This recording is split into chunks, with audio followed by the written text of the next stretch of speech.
un ancla inmutable.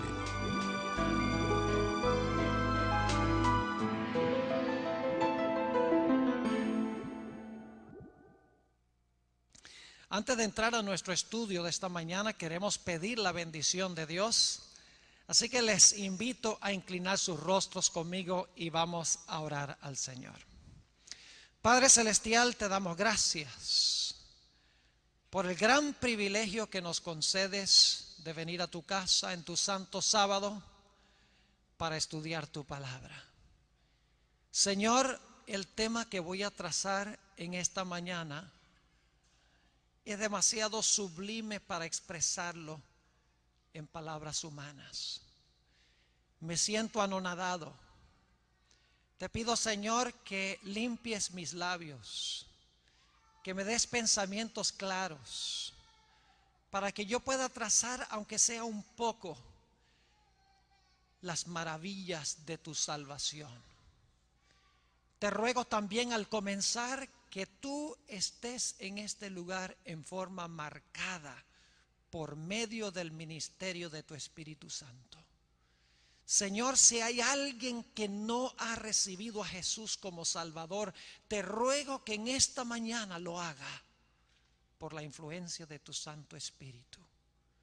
Te doy gracias por escuchar esta oración, pues te lo pido en el nombre de Jesús. Amén.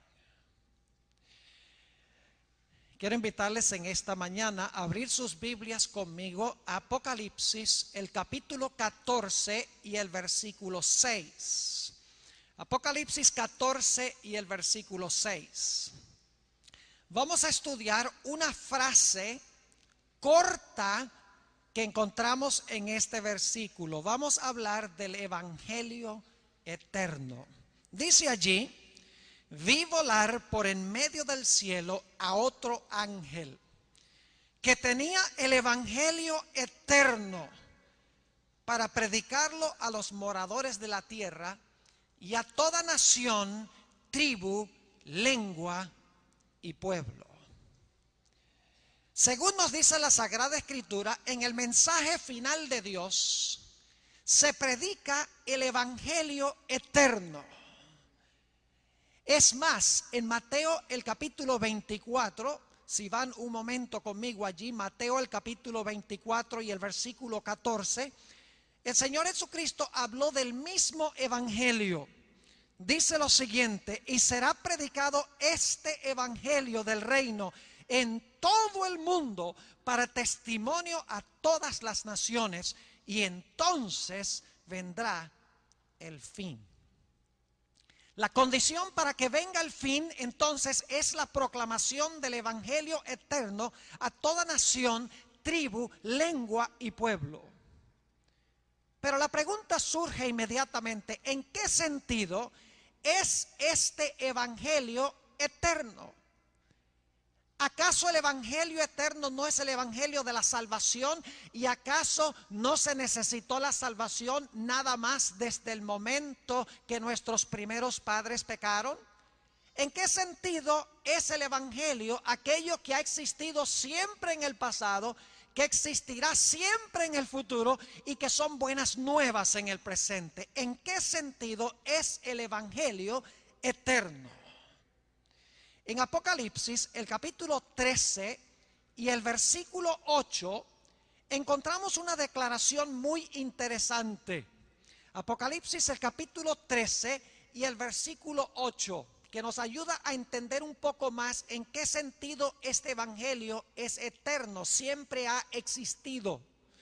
Dice allí en el versículo 8: y la adoraron todos los moradores de la tierra, cuyos nombres no estaban escritos en el libro de la vida del Cordero, que fue inmolado desde el principio del mundo. Según este texto, el Señor Jesucristo fue inmolado como el Cordero de Dios desde el mismo principio del mundo. Pero nosotros sabemos que el Señor Jesucristo no murió sino hasta después de 4000 años de existir el pecado en el planeta. ¿En qué sentido entonces es Jesús el Cordero inmolado desde el principio del mundo? La respuesta a esta pregunta la hallamos en la primera epístola del apóstol Pedro, el capítulo 1 y los versículos 18 al 20. Primera de Pedro, el capítulo 1 y los versículos 18 al 20 nos explica en qué sentido Jesús es el Cordero de Dios inmolado desde el principio del mundo. Es más, hay otros textos que dicen que fue inmolado desde antes de la fundación del mundo. Note lo que dice Primera de Pedro 1:18.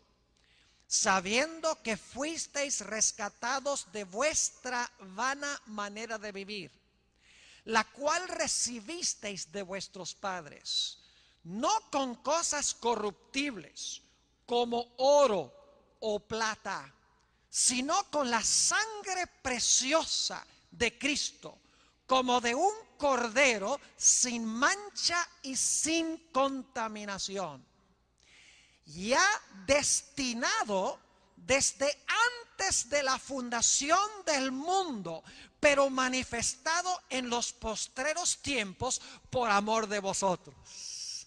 Este texto explica en qué sentido Jesús es el Cordero de Dios inmolado desde la fundación del mundo. Dice que fue destinado a morir antes de la fundación del mundo, pero fue manifestado en estos últimos tiempos por amor a nosotros.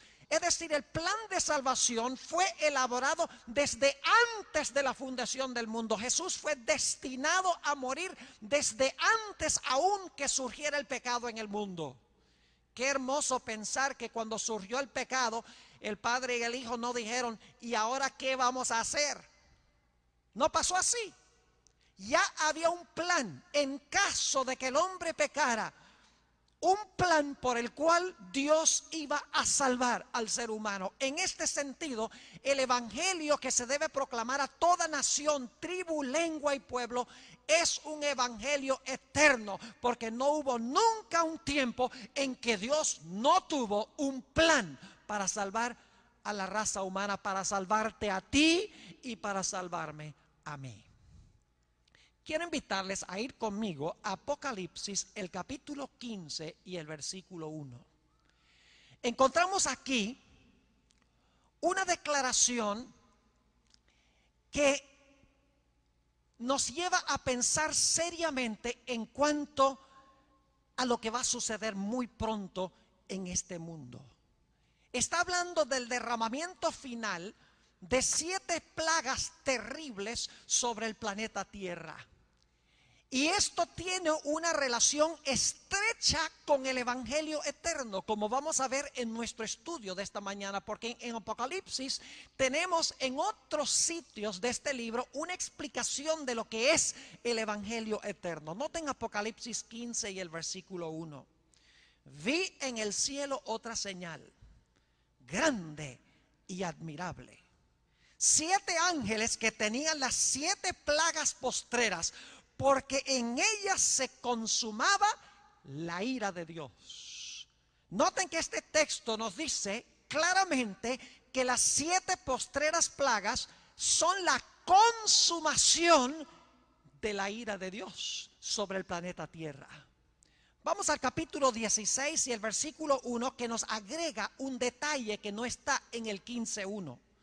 Dice en el capítulo 16 y el versículo 1: oí una gran voz que decía desde el templo a los 7 ángeles: id y derramad sobre la tierra las 7 copas de la ira de Dios.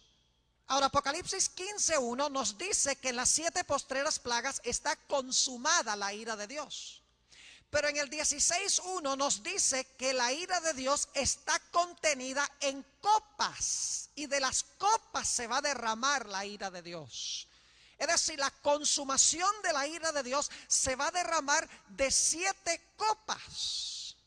Ahora vuelvan conmigo a Apocalipsis 14, 9 al 11, y vamos a ver otro detalle que no menciona ni siquiera el capítulo 15:1 ni el 16:1. Apocalipsis 14 y el versículo 9. Y el tercer ángel lo siguió diciendo a gran voz: si alguno adora a la bestia y a su imagen, y recibe la marca en su frente o en su mano, él también beberá del vino de la ira de Dios.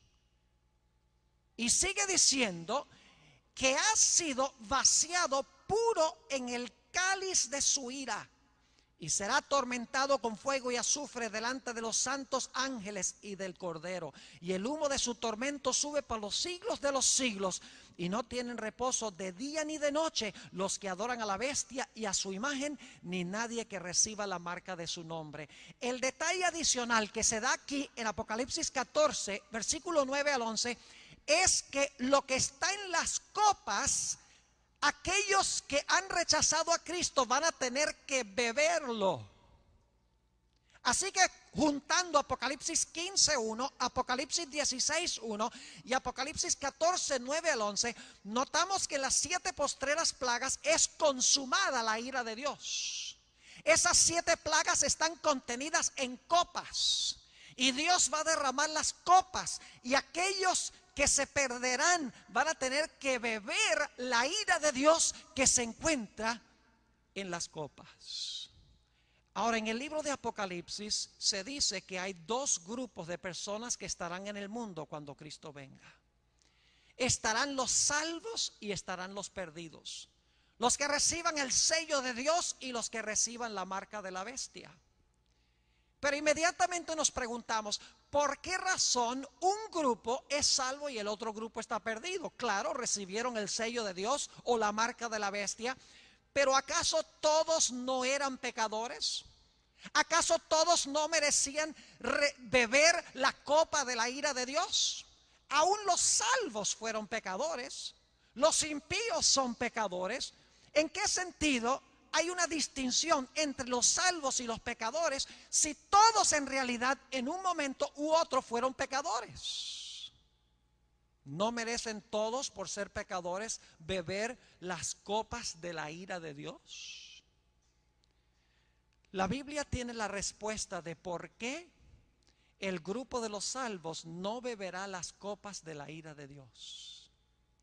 Pero para entenderlo necesitamos regresar a la experiencia de Jesús que se encuentra registrada en los evangelios. Quiero invitarles que vayan conmigo al libro de Mateo, el Evangelio según San Mateo, el capítulo 26. San Mateo, el capítulo 26, y quiero empezar la lectura en el versículo 38. Mateo, el capítulo 26 y el versículo 38. Para darles un poquito de contexto, aquí el Señor Jesucristo ha ido con sus discípulos al huerto del Getsemaní. Se ha ido a un lugar un poquito retirado con 3 de sus discípulos, Pedro, Andrés y Juan. Y el Señor Jesucristo les dice a sus discípulos algo que le da a ellos terribles presentimientos en cuanto a lo que viene. Dice en el versículo 38, entonces Jesús les dijo: mi alma está muy triste hasta la muerte. Quedaos aquí y velad conmigo. El alma de Jesús, cuando fue al huerto del Getsemaní, estaba llena de agonía y de tristeza y de sufrimiento. ¿Por qué razón? Si seguimos leyendo lo que está en el capítulo 26, vamos a ver por qué Jesús tenía su alma tan agobiada y tan sufriente en el huerto del Getsemaní. Noten lo que dice el versículo 39 de Mateo 26. Y yendo un poco adelante, se postró sobre su rostro. Es decir, puso su rostro sobre la tierra, pegó la frente de la tierra, orando y diciendo: Padre mío. Fíjense, pueden escuchar la cercanía entre Jesús y su Padre. Padre mío, si es posible, pase de mí esta copa. Muy importante. Si es posible, pase de mí esta copa, pero no sea como yo quiero, sino como tú. Y luego el Señor Jesucristo, según el versículo 42, habló las mismas palabras por segunda vez. Dice en el versículo 42, otra vez fue y oró por segunda vez diciendo: Padre mío, si no puede pasar de mí esta copa sin que yo la ¿qué? Sin que yo la beba, hágase tu voluntad. Es decir, en la copa que tiene Jesús en la mano está contenida la ira de Dios. Y Jesús tiene que beber esa copa. Según dice aquí, en el huerto del Getsemaní, Jesús comenzó a caer bajo la ira de su Padre, bajo la ira de Dios. Dice en el versículo 44 que el Señor Jesucristo fue y oró por tercera vez la misma oración. Dice, y dejándolos se fue de nuevo y oró por tercera vez diciendo las mismas palabras. Ahora, el libro de los Hebreos nos describe un poco más vívidamente cómo entonó Jesús esa oración en el huerto del Getsemaní. Nosotros hemos leído en Mateo que el alma de Jesús estaba agobiada aún hasta la muerte, estaba muy triste. Hemos leído que Jesús le rogaba a su Padre que si era posible pasara la copa para que él no tuviera que beber esa copa tan terrible.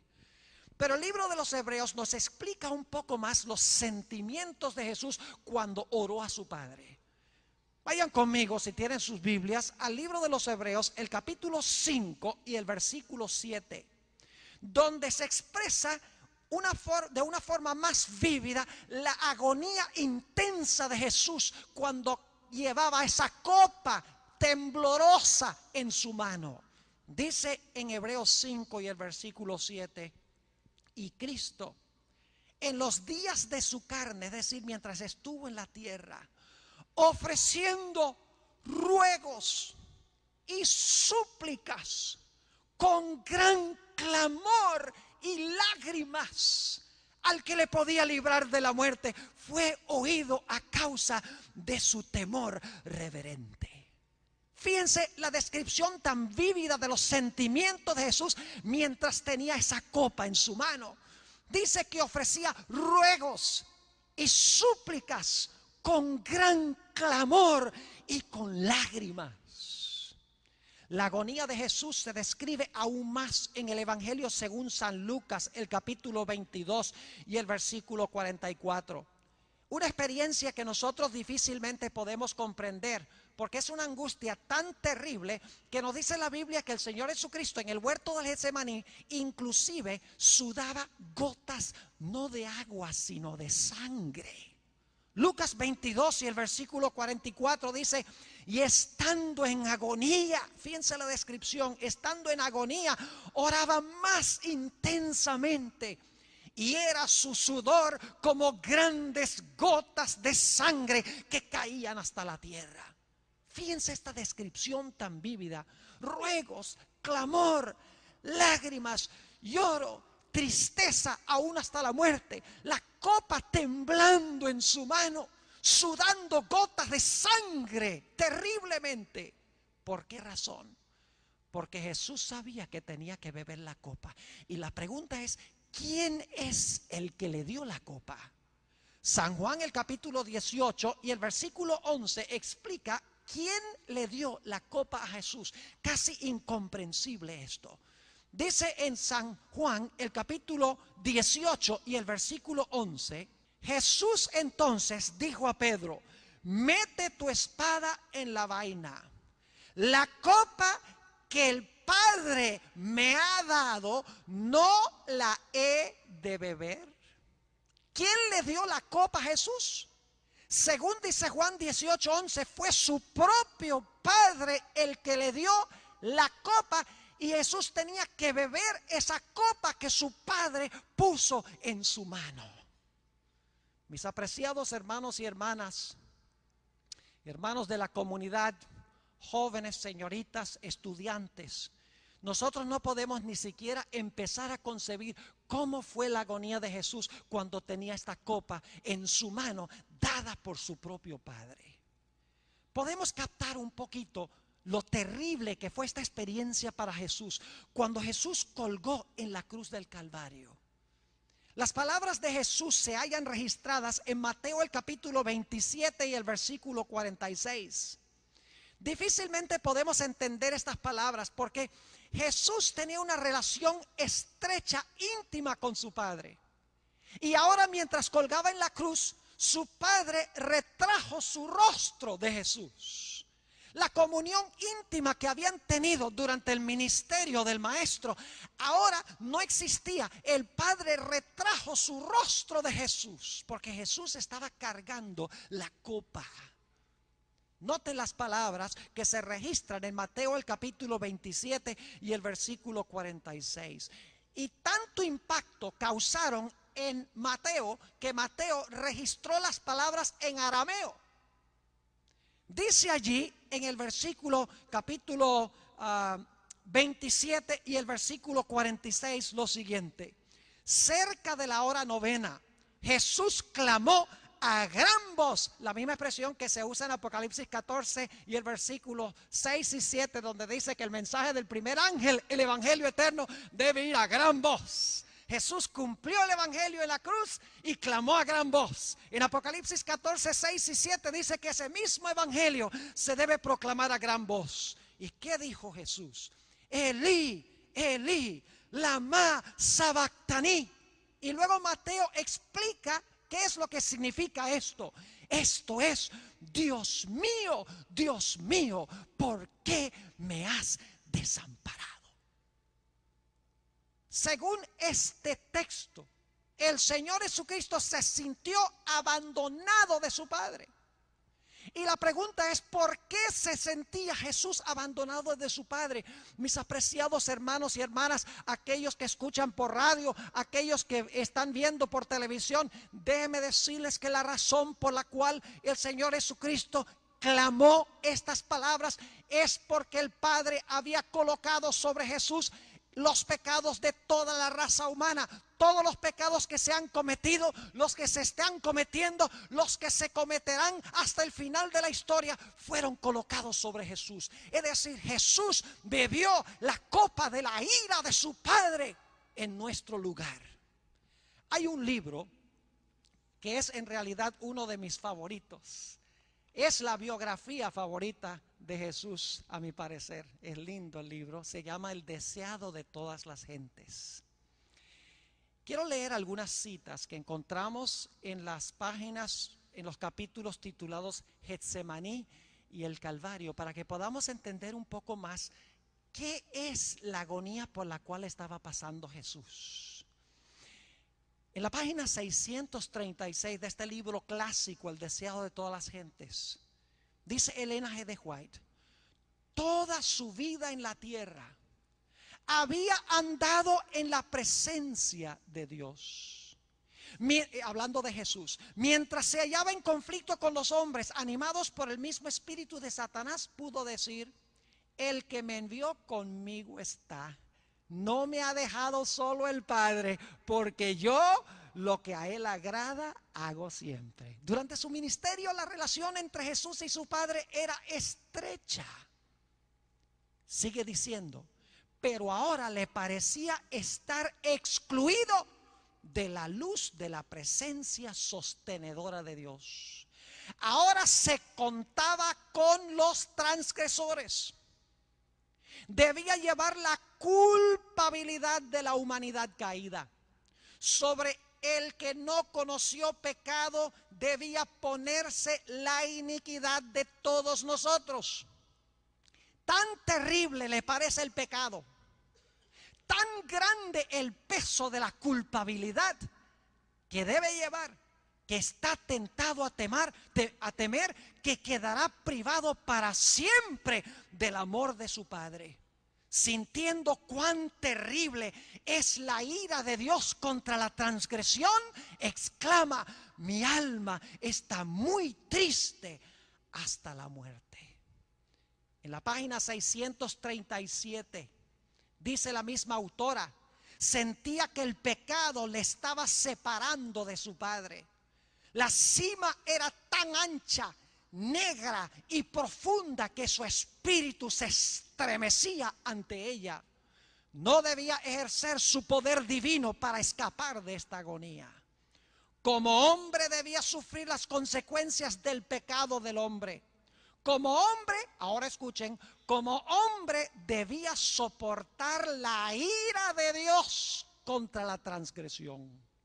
Sigue diciendo, como sustituto y garante del hombre pecaminoso, Cristo estaba sufriendo bajo la justicia divina. Es decir, su padre lo estaba castigando. Pero Jesús no merecía el castigo, porque Jesús nunca pecó. Pero los pecados de todos nosotros fueron colocados sobre él. Esa es la copa que él bebió. La copa que debo beber yo, la bebió él allá en el Getsemaní y en la cruz del Calvario. Sigue diciendo esta autora, veía lo que significaba la justicia.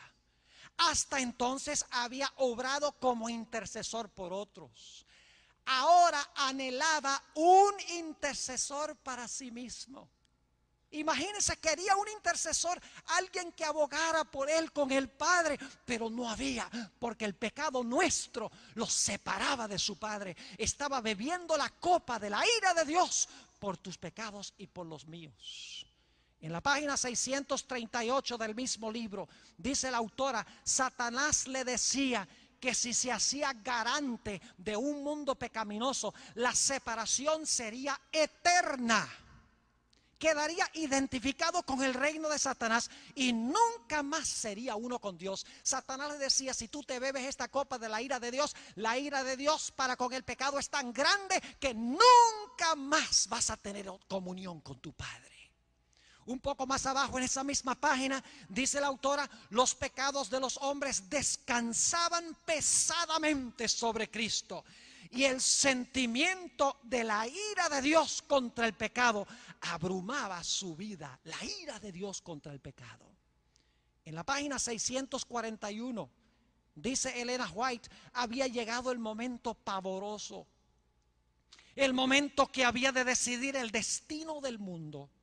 La suerte de la humanidad pendía de un hilo. Cristo podía aún ahora negarse a beber, escuchen esto, negarse a beber la copa destinada al hombre culpable. Todavía no era demasiado tarde. Podía enjugar el sangriento sudor de su frente y dejar que el hombre pereciese en su iniquidad. Podía decir, reciba el transgresor la penalidad de su pecado y yo volveré a mi Padre. ¿Beberá el Hijo de Dios la amarga copa de la humillación y la agonía? Pregunta la autora. Y todos sabemos que sí lo hizo. En la página 643, mejor dicho, del mismo libro, dice la autora esto. En esta terrible crisis, cuando todo estaba en juego, cuando la copa misteriosa temblaba en la mano del doliente, los cielos se abrieron, una luz resplandeció de en medio de la tempestuosa oscuridad de esa hora crítica. Y el poderoso ángel que estaba en la presencia de Dios, ocupando el lugar del cual cayó Satanás, vino al lado de Cristo. No vino para quitar de su mano la copa, sino para fortalecerle a fin de que pudiese beberla, asegurado del amor de su Padre. El libro de Isaías describe la experiencia por la cual pasó Jesús. Isaías, el capítulo 53, una profecía mesiánica probablemente muy bien conocida por todos nosotros. Isaías 53 y empezando en el versículo 4 dice, ciertamente llevó él nuestras enfermedades y sufrió nuestros dolores. Y nosotros le tuvimos por azotado, por herido de Dios y abatido. Mas él herido fue por nuestras rebeliones, molido por nuestros pecados. El castigo de nuestra paz fue sobre él y por su llaga fuimos nosotros curados. Todos nosotros nos descarriamos como ovejas, cada cual se apartó por su camino. Y ahora escuchen la última frase: mas Jehová cargó en él el pecado de todos nosotros. Mis apreciados hermanos y hermanas, estudiantes, hermanos de la comunidad, los que oyen por radio, los que ven por televisión, la próxima vez que nos sintamos inclinados a pecar, recordemos lo que el pecado le hizo a Jesús. La razón por la cual el pecado no nos alarma es porque nosotros no estamos mirando a la cruz para ver lo que el pecado hizo con el maestro. Es decir, la forma de vencer el pecado no es luchando contra el pecado, sino mirando al Salvador. Cuando yo veo a Jesús en la cruz clamando: Dios mío, ¿por qué me has desamparado?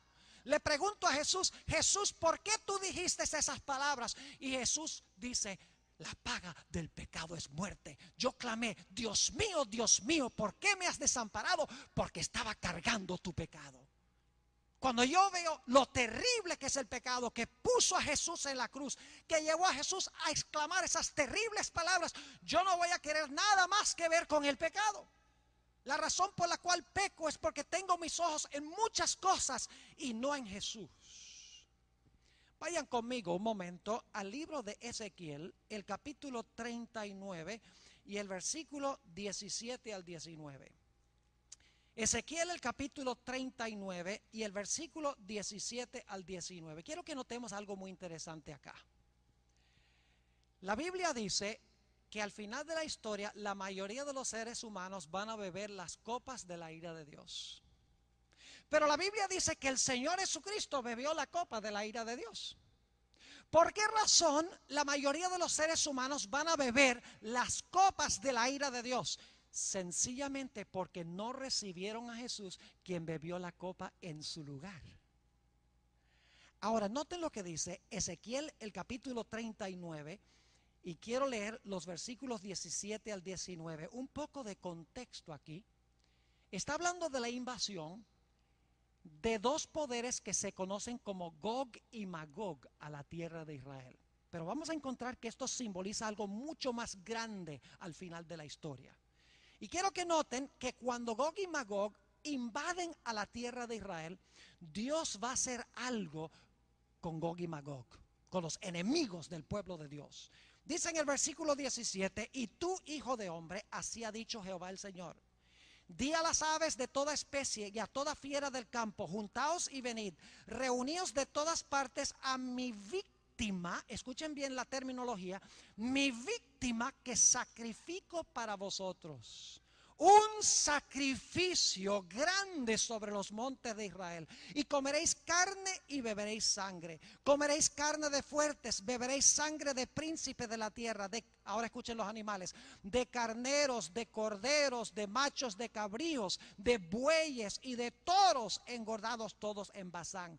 Comeréis grosura hasta saciaros y beberéis hasta embriagaros de sangre de las víctimas que para vosotros sacrifiqué. Ahora, lo interesante es la terminología que se usa en este pasaje para hablar de la destrucción de Gog y Magog. Se usa la palabra víctima, se usa la palabra sacrificio, y se presentan animales que se usaban en el servicio del santuario, porque se mencionan carneros, corderos, machos de cabrío, bueyes, toros. Todos esos eran diferentes tipos de animales que se usaban en el sistema de sacrificios del Antiguo Testamento.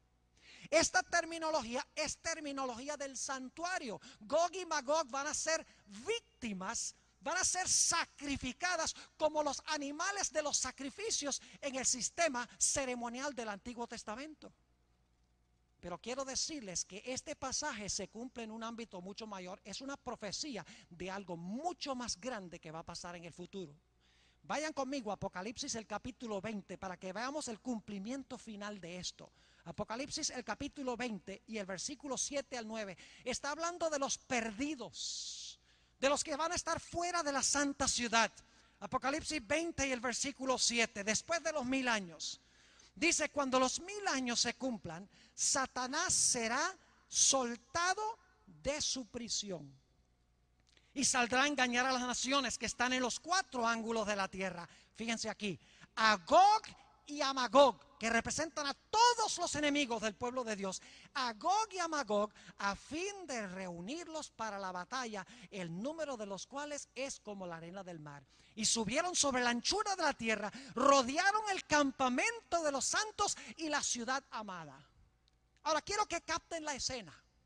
Dentro de la ciudad están los salvos, aquellos que recibieron a Jesús y que Jesús salvó porque Jesús bebió la copa en su lugar. Fuera de la santa ciudad se hallan los perdidos, aquellos que rechazaron a Cristo, rechazaron el pago que ofreció Jesús en beber la copa por ellos. Dice que los impíos rodean la ciudad y que va a descender fuego del cielo y los va a destruir, los va a consumir. Ahora, ¿por qué menciono esto? Porque fuera de la santa ciudad están individuos por los cuales también pagó Jesús, pero van a beber la copa final de la ira de Dios, van a ser destruidos, van a ser víctimas, como dice en Ezequiel. Van a ser sacrificados como animales en el servicio del santuario. Ahora, ¿a qué me refiero? Yo quiero preguntarles, ¿cuántas formas hay de pagar por el pecado? En realidad hay dos formas. A lo mejor ustedes, cuando yo hice la pregunta, dijeron, hay una sola forma de pagar por el pecado. La Biblia dice que hay dos formas. Una forma o una manera es que Cristo beba la copa y pague por los pecados. La otra forma es que nosotros bebamos la copa y paguemos por nuestros pecados. La Biblia dice, la paga del pecado es muerte.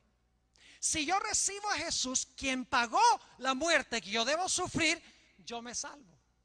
Por el otro lado, si yo rechacé el pago que hizo Jesús, yo voy a morir, yo voy a pagar por mis propios pecados, porque la paga del pecado es ¿qué cosa? Muerte. Y al morir los impíos fuera de la santa ciudad, están sacrificando sus vidas, están muriendo como víctimas, como animales del santuario, pero están pagando por sus propios pecados.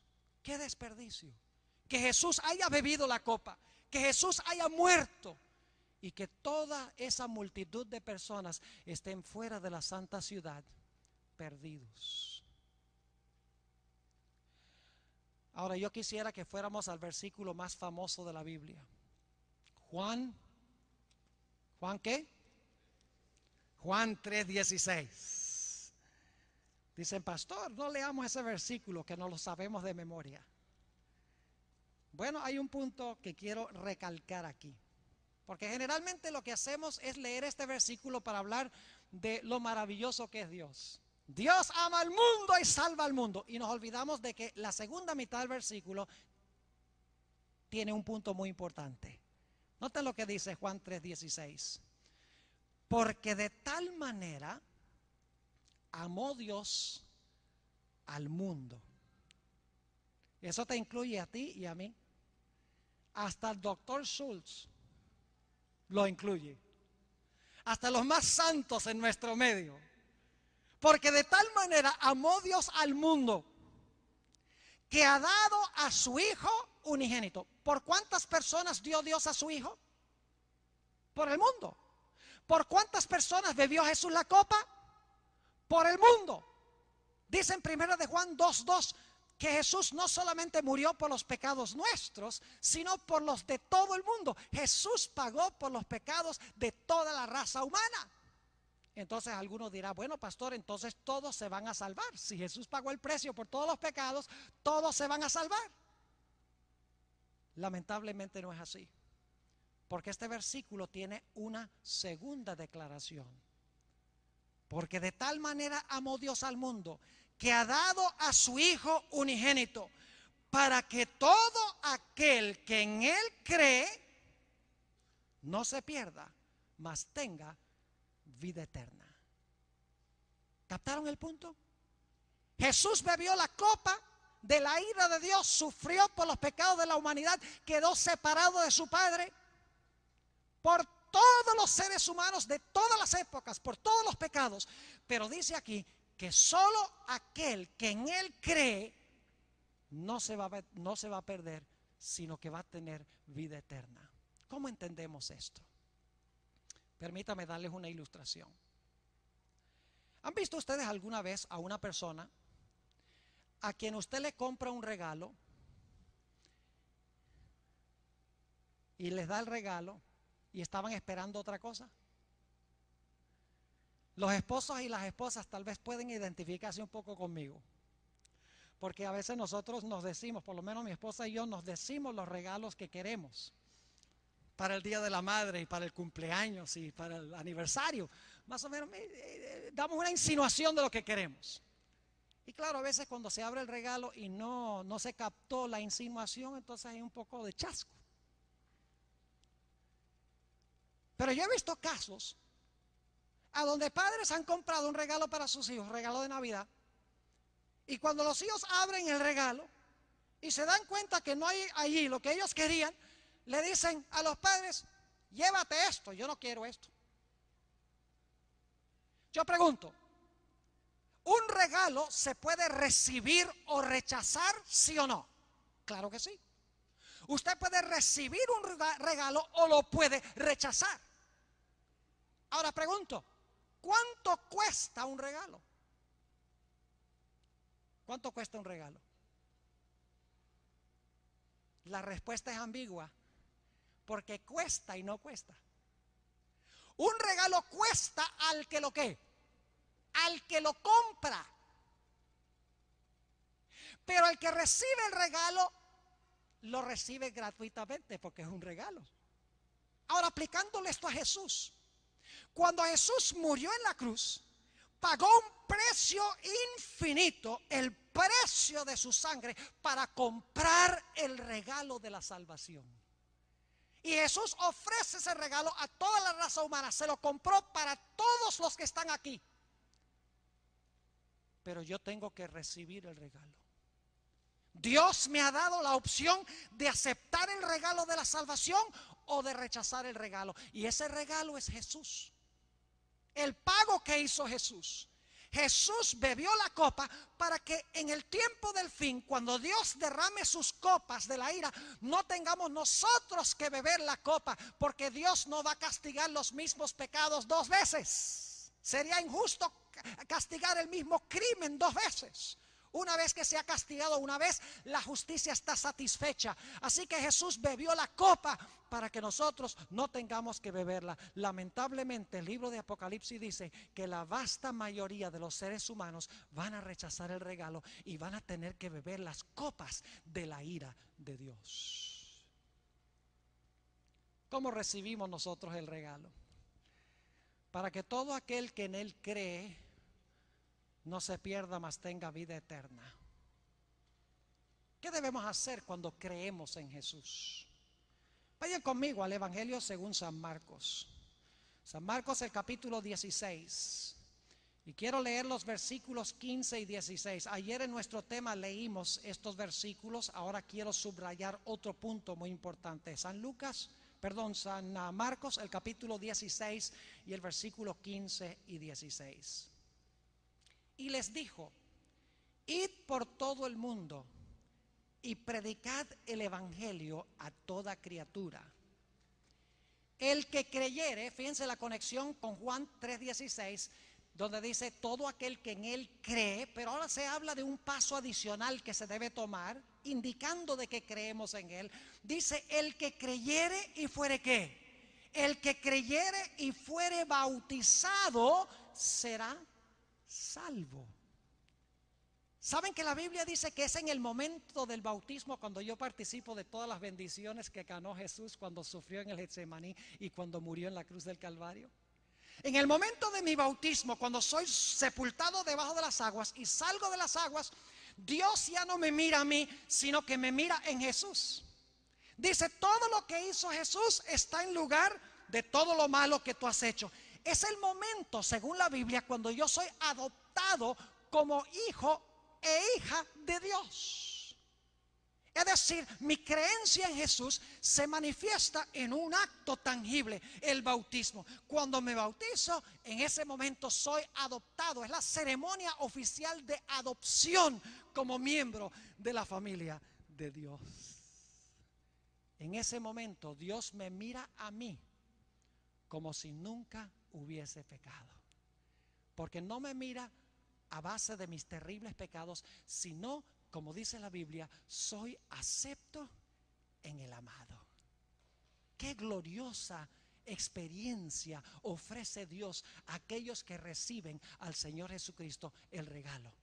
El evangelio eterno sencillamente significa que Jesús pagó para que yo no tenga que pagar. Jesús murió para que yo no tenga que morir. Jesús sufrió para que yo no tenga que sufrir la ira de Dios en estos últimos días, cuando sea derramada la ira de Dios. Jesús sufrió para que yo me pudiera salvar en su reino. Ahora quiero que vayamos por un momento, ya llegando al final de nuestro tema en esta mañana. Quiero que vayamos al libro de Génesis. Es un libro favorito mío. He dedicado muchas décadas al estudio de este libro. Y quiero decirles que yo creo que toda doctrina de la Iglesia Adventista del Séptimo Día se puede comprobar del libro de Génesis. El libro de Génesis no es solo un libro de historias, es un libro de profecías. Si usted quiere saber de la batalla de Armagedón, tiene que estudiar la historia de Caín y Abel, porque esa es la primera batalla de Armagedón de la historia. El libro de Génesis habla del bautismo, créanlo o no. El libro de Génesis nos habla del día de reposo, nos habla de la ley, nos habla de la ley ceremonial, nos habla en cuanto a la salud, nos habla en cuanto a la familia, nos habla en cuanto al estado de los muertos, nos habla en cuanto al santuario. Es un libro que tiene una dimensión profética que hemos ignorado en gran medida. Ahora, no vine aquí a predicar sobre el libro de Génesis. Lo hice en nuestra escuela, nuestro colegio hermano de Chillán hace unos años. Pero si quieren pueden conseguir la serie Descubriendo los Secretos de Génesis, donde trazo el mensaje adventista en su totalidad desde la perspectiva del libro de Génesis. Cada historia de Génesis es una profecía. No son solo historias que sucedieron, son historias que se deben entender como profecías. Génesis el capítulo 2 y el versículo 25. Fíjense lo que dice. Hablando de nuestros primeros padres, Adán y Eva. Y estaban ambos desnudos, Adán y su mujer, y no se avergonzaban. ¿En qué condición estaban Adán y Eva en su perfección? Dice que estaban desnudos y no se avergonzaban. ¿Saben por qué? Porque no tenían vestiduras artificiales, estaban cubiertos de la gloria de Dios. Sus mantos eran mantos de luz, estaban cubiertos de un manto de luz. En su inocencia, en su estado perfecto. La Biblia nos dice, sin embargo, que cuando ellos pecaron, quedaron destituidos de la gloria de Dios. Note lo que dice Génesis el capítulo 3 y el versículo 7. Entonces fueron abiertos los ojos de ambos y conocieron que estaban desnudos. Fíjense, porque la luz se fue, estaban destituidos de la gloria de Dios y ahora se vieron desnudos. Y la Biblia dice que para tratar de resolver su situación, se hicieron delantales de higuera y taparon sus cuerpos. Pero ¿saben que eso no tapó la desnudez? Ellos mismos sabían que eso no tapaba la desnudez. La desnudez no era de cuerpo, era de alma. Y eso lo sabemos porque en el siguiente versículo Dios viene buscando a Adán y Eva. ¿Dónde están ustedes? Y Adán y su mujer dicen, bueno, es que nos escondimos en medio del huerto porque estábamos desnudos, pero ya estaban vestidos con las hojas de higuera. Y sin embargo dicen, estamos desnudos. Es decir, la desnudez no era desnudez corporal. Ellos sabían que su alma estaba desnuda, estaban en un estado de pecado que merecía el derramamiento de la ira de Dios ese mismo día, porque Dios dijo, el día que de él comieres, morirás. Ellos sabían que la desnudez representaba alienación de Dios, significaba que estaban alejados de Dios y que ahora la ira de Dios debía caer sobre ellos. Las hojas de higuera de nada ayudaron. Así que Dios hizo algo muy hermoso ese mismo día. Génesis 3 y el versículo 21. Fíjense qué lindo esto. Dice, y Jehová Dios hizo al hombre. ¿Quién lo hizo? ¿Quién lo hizo? Jehová Dios. Jehová Dios hizo al hombre y a su mujer. ¿Qué cosa? Túnicas de poliéster. No. Túnicas de algodón. No. Túnicas de gabardina. No. Dice, y Jehová Dios hizo al hombre y a su mujer túnicas de pieles. Plural, porque eran dos personas. Túnicas de pieles. ¿Y los qué? Y los vistió. Ahora yo pregunto, ¿qué necesita suceder para que usted pueda conseguir la piel de un animal? Este es un país muy ganadero, el país de Argentina. Para conseguir la piel de un animal, el animal tiene que morir. Es decir, el mismo día que se debía ejecutar la sentencia de muerte contra Adán y Eva, porque Dios dijo, el día que de él comieres morirás. No dijo, vas a morir a los 930 años. Dijo, el día que de él comieres morirás. Ese mismo día se sacrificaron 2 corderos. Y con las pieles de los corderos se cubrió la vergüenza de la desnudez de Adán y Eva. ¿Saben lo que sucedió en el cielo en el mismo momento cuando se sacrificaron esos animales? El sacrificio de esos animales en la tierra era un anuncio terrenal de que en el cielo, en ese momento, Jesús se había presentado delante de su Padre. El verdadero Cordero de Dios, inmolado desde la fundación del mundo, desde antes de la fundación del mundo, se presentó ante su Padre y dijo, Padre, el hombre debe morir hoy mismo, porque dijiste, el día que comiere de él, morirás. Pero Padre, yo no puedo soportar la idea de que el hombre muera. Yo no puedo permitir que el hombre muera, Padre. Yo quiero que el hombre se salve, quiero que todos los seres humanos tengan salvación. Padre, ofrezco mi vida en lugar de las vidas de ellos. Padre, yo iré a ese planeta. Padre, yo iré al Getsemaní. Padre, yo tendré un alma agobiada aún hasta la muerte. Padre, yo cargaré la copa de tu ira en mi mano. Padre, yo clamaré en la cruz, Dios mío, ¿por qué me has desamparado? Padre, yo seré sepultado en ese sepulcro nuevo, esclavo o prisionero de tu justicia. Padre, hoy me comprometo a hacer eso para salvar a la raza humana. Y el Padre, Jesús entró 3 veces según el Espíritu de profecía. Cuando salió la tercera vez, le anunció a los ángeles, dijo, un rescate ha sido hallado. Hay alguien que va a ir y pagar la deuda de los seres humanos. Y los ángeles que antes habían estado con un silencio rotundo, ahora irrumpen en gloria y alabanza, rindiéndole homenaje al Cordero de Dios que iba a quitar el pecado del mundo, el pecado tuyo y el pecado mío. Y lo que hizo Jesús en el cielo se anunció en la tierra a través de esos sacrificios. En ese sentido, el evangelio es eterno. Nunca hubo un tiempo en que no existió un plan. Y yo quiero decirles, mis hermanos y hermanas, que el evangelio que se predica mucho en el mundo hoy es un evangelio barato. Oh, si Cristo te salva, Cristo te perdona, solamente cree en Él y serás salvo tú y tu casa. Y la Biblia dice eso, pero se comprende muchas veces mal. La gente hoy en día muchas veces lo que quiere es perdón, pero no quiere pureza. La gente quiere que sus pecados sean quitados, pero no quieren en su vida vencer el pecado. Ahora yo quiero decirles cómo fue esa primera ceremonia de ese sacrificio que hizo Adán. Se describe en el libro Historia de la Redención de una forma vívida. Imagínense un mundo donde no había muerte. Hoy en día estamos acostumbrados a la muerte. Todas partes en Irak matan 16, matan 20, en las calles matan personas. Cada día la gente muere de cáncer, de diversas enfermedades. Estamos acostumbrados a la muerte. Pero imagínense un mundo a donde nunca había muerto nada. Y ahora Dios le dice a Adán: Adán, tráete esos 2 corderitos.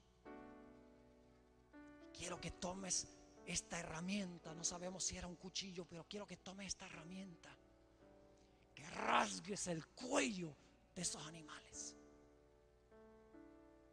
Y Adán y Eva no sabían lo que era la muerte. Sabían que era algo terrible, Dios les había dicho, pero no habían experimentado la muerte. Así que Adán ahora toma el cuchillo y raja el cuello, degolla a ese animal, a ese cordero, y luego el segundo cordero. Y ese cordero ahora, que antes estaba vivo, que respondía a la voz de Adán y venía mansamente a él, ahora chorrea la sangre de su cuello. Y de repente el animal está inerte en los brazos de Adán. Y Adán mira terrible, horrorizado. Y Dios le dice a Adán: Adán, la paga del pecado es muerte. Ese cordero representa a tu creador, el cordero de Dios que quita el pecado del mundo, que va a pasar por esa experiencia. Adán, tu pecado es tan terrible que no solamente causa la muerte de un cordero, de un animal, sino que le va a quitar la vida a tu propio creador, quien va a ofrecer su vida en rescate por muchos. Oh, mis hermanos y hermanas, cuando Adán vio el costo del pecado, no solamente estaba agradecido de que Dios ahora le iba a dar perdón. Claro que Dios perdonaba por la sangre del cordero. Dios le estaba diciendo: el sacrificio de este cordero representa a Jesús, quien te va a quitar el pecado. Puedes saber que tu pecado está perdonado por la sangre del cordero. Pero Adán vio algo más en ese cordero. Adán miró el cordero y dijo: uy, qué terrible es el pecado. Mire lo que hace el pecado. No solamente mata a estos corderos, sino que va a matar al Cordero de Dios, quien va a beber la copa que debemos beber nosotros. Uy, es horrible el pecado. Nosotros no queremos más nada que ver con el pecado. Es decir, de la cruz fluye perdón, pero también fluye poder para vencer el pecado en la vida. Cuando tenemos los ojos en la cruz del Calvario, vemos a Jesús muriendo, preguntamos: ¿por qué Jesús? Jesús dice: es por el pecado. Cuando yo veo que el pecado crucificó a mi querido Jesús, no solamente voy a querer que me perdone por crucificarlo, sino que quiero que me dé poder para vencer el pecado en mi vida, para no volver a repetir otra vez los mismos pecados. Dios cubrió la vergüenza de la desnudez de Adán y Eva con los méritos del cordero. Vayan conmigo a nuestro último versículo, Gálatas, el capítulo 3. Gálatas, mientras continuamos escuchando las notas del piano, Gálatas, el capítulo 3. Y quiero leer los versículos 26 y 27. Gálatas 3, 26 y 27. Mi querido joven, mi querida señorita, mi querido hermano de la comunidad, aquellos que escuchan por radio, aquellos que ven por televisión, no dejes pasar este momento solemne sin tomar una decisión de encomendar tu vida a Jesús a través del bautismo. Dice en el libro de Gálatas, el capítulo 3 y el versículo 26 al 29, fíjense el momento en que nos vestimos de Cristo, el momento en que Cristo nos viste. Fíjense lo que dice la Biblia, Gálatas, el capítulo 3 y el versículo 26. Pues todos sois hijos de Dios por la fe en Cristo Jesús. Porque todos los que habéis sido bautizados en Cristo, de Cristo estáis, ¿qué? De Cristo estáis revestidos.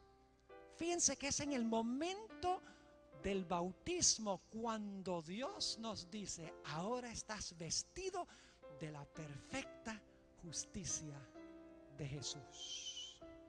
Es el momento cuando nos unimos a la familia de Dios. Es la ceremonia de adopción.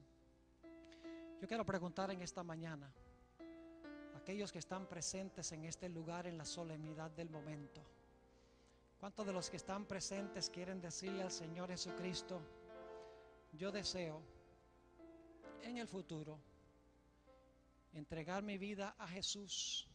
Lo vamos a hacer en el presente, pero en el futuro quiero prepararme para esa ceremonia oficial de adopción a la familia de Dios, cuando Cristo me vestirá completa y totalmente de su justicia. Yo quiero tomar mi decisión esta mañana de que algún día yo quiero pasar por esa experiencia. Desea levantar la mano en este momento donde quiera que está. Yo quiero y tomo mi decisión de entregar mi vida al Señor Jesús. Yo no puedo ver a los que están allá afuera porque las luces están muy brillantes, pero yo tengo esperanza de que Dios está hablando a tu corazón y que Dios te va a llevar a tomar una decisión definitiva de aceptar a Jesús y de tomar el paso necesario para unirte a su familia. Ahora, yo sé que la mayoría de los que están aquí ya son bautizados, ya son adventistas, pero yo sé que hay varios que no han sido bautizados, como dice la Biblia, sumergidos debajo del agua, porque el bautismo bíblico es por inmersión. En ese momento enterramos el pecado y salimos nuevas criaturas en Cristo Jesús. Yo oro al Señor de que en el transcurso de esta semana muchas decisiones sean tomadas en favor de Jesús. No bebas tú la copa de la ira de Dios. Recibe a Jesús, quien la bebió en tu lugar. Oremos. Padre celestial, te damos gracias porque estando nosotros perdidos y sin esperanza, enviaste a tu Hijo Cristo Jesús para sufrir y para beber la copa de tu ira, la copa que merecíamos nosotros. Señor, en esta mañana nos maravillamos de ver tu inmenso amor. Lo creemos, pero no lo podemos entender en todas sus dimensiones. Gracias, Señor. Te quiero pedir en forma especial por aquellos jóvenes que están en nuestro medio, aquellas señoritas, aquellas personas de la comunidad que todavía no han sellado su pacto con Jesús a través del bautismo, cuando serán revestidos de Jesús. Te ruego, Señor, de que muy pronto puedan tomar este paso. Llévalos en este momento a tomar una decisión definitiva. Y Señor, los que ya somos bautizados, ayúdanos cada día a mirar a la cruz para que podamos recibir perdón, pero también el deseo de pureza. Gracias por habernos acompañado y gracias por escuchar nuestra oración, pues te lo pedimos en el nombre de Jesús. Amén.